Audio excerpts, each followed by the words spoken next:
భగవద్బంధువులందరకు హృదయపూర్వక నమస్కారాలు. ఓం శ్రీ గణేశాయ నమః. ఓం శ్రీకృష్ణ శరణం మమ. ఓం శ్రీ శారదాంబాయే నమః. శ్రీమద్భాగవతం శ్రీకృష్ణ లీలామృతం ఉత్తరార్థం దశమస్కంధం అధ్యాయం 37 ఒకటవ భాగంలో సుభద్రాపహరణం, జనక శృతదేవుల సదనాలకు శ్రీకృష్ణుడు ఏకకాలంలోనే వెళ్ళుట అనే కథలోని మొదటి భాగాన్ని ఇప్పుడు విందాం. పరీక్షిన్ మహారాజు సుఖయోగిని అడుగుతూ, యోగేంద్ర, నా తాత అయిన అర్జునుడు నా పితామహి అయిన సుభద్రను పరిణయమాడిన ఘట్టాన్ని సవిస్తరంగా వివరించండి అనగా సుఖమహర్షి ఆ ఘట్టాన్ని వివరిస్తున్నాడు.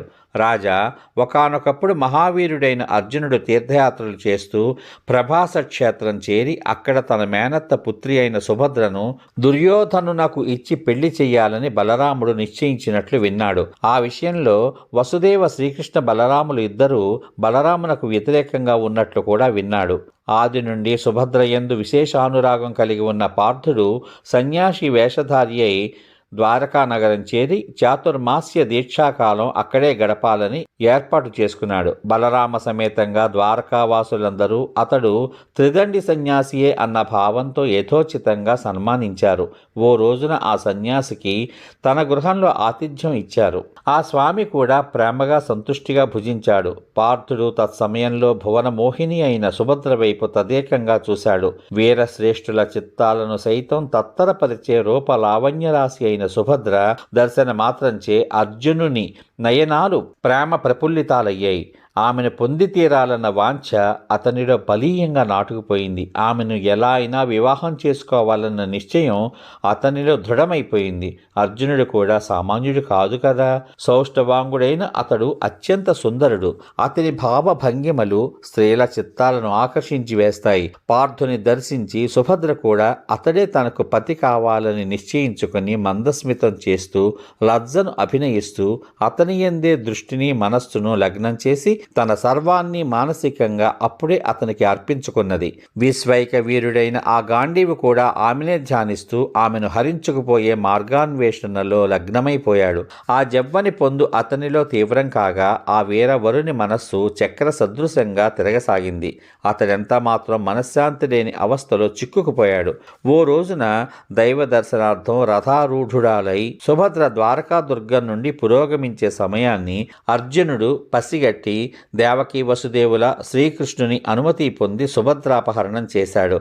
తత్సమయంలో అడ్డు నిలిచిన సైన్యాన్ని మర్దించి వారిని పారద్రోలి బంధుబాంధవులు విలపిస్తున్నా లెక్క చెయ్యక మృగ సమూహ మధ్య భాగం నుండి సింహం తన భాగాన్ని భయరహితంగా తీసుకుపోయినట్లు శరవేగంతో వెళ్ళిపోయాడు. తత్సమాచారాన్ని ఆలకించిన హలాయుధుడైన బలరాముడు అత్యంత క్రుద్ధుడై లేచి ముందుకు ఉరకడాన్ని గమనించిన శ్యామసుందరుడు బంధుబాంధవ సహితంగా బలరాముని చరణాలపై పడి అతన్ని అనేక విధాల అనునయించి శాంతింపచేశారు. అంత అతడు ప్రసన్న శాంతచిత్తుడై వధూవరులకు రథ గజ తురగ పదాతులను ధన కనక వస్తు వాహనాలతో దివ్యాంబర మాల్యాదులతో దాసదాసీజనాన్ని బహుమానంగా సమర్పించాడు. సుఖమహర్షి తర్వాత ఈ విధంగా కొనసాగించాడు. రాజా, మిథిలాపురంలో సుఖదేవనామంతో ఓ బ్రాహ్మణ శ్రేష్ఠుడున్నాడు. శ్రీకృష్ణదేవుని యందు అపార భక్తి గల ఆ భూసురోత్తముడు ఏకమాత్ర భక్తితో విరక్తుడై శాంతుడై జ్ఞాని అయి ఉంటున్నాడు. అతడు గృహస్థే అయిన ఎట్టి ప్రయత్నం లేకుండా అయాచితంగా ప్రాప్తించిన దానితో కాలయాపన చేస్తూ ఉన్నాడు. వర్ణాశ్రమ ధర్మ పాలకుడైన ఆ ధార్మికునకు ఏనాటికి కావలసింది ఆనాడే లభిస్తూ ఉండగా దానికే అతడు పరమ సంతుష్టుడై అధికంగా ఆశించక ధర్మ మార్గాన సంచరిస్తూ ఉన్నాడు. ఆ బ్రాహ్మణుని వంటి శీల సంపత్తి కలిగియే బహుళాశ్వ నామకుడైన ఆ పురాధీశ్వరుడు కూడా సంచరిస్తున్నాడు.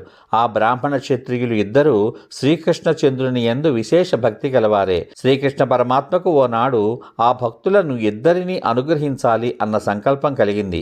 అంతే రథారూఢుడై మిథిలానగరం వైపు పురోగమించాడు. అతనితో నారద, వాసుదేవ, అత్రి, వేదవ్యాస, పరశురామ, అసిత, ఆరుణి, బృహస్పతి, కణ్వ, మైత్రేయ, చ్యవనాదులతో నేను ఉన్నాను. ప్రయాణ వేళలో నగర గ్రామాదుల మీదుగా రథం పురోగమిస్తుంటే అక్కడి ప్రజలు ఎదురుగా వచ్చి భాస్కర సమప్రభలతో తేజరిల్లే శ్రీకృష్ణదేవుణ్ణి పూజించసాగారు. తద్యాత్రలో ఆనర్త, ధన్వ, కురుజాంగలి, కంక, మత్స్య, పాంచాల, కుంతి, మధు, కేకయ, కోసల, అర్నారి అనేక దేశీయ నరనారీ జనం మందహాస రోచస్యులతో విశ్వమోహనుడైన శ్రీకృష్ణ ముఖార విందామృతాన్ని తమ నయనాలతో పానం చేశారు.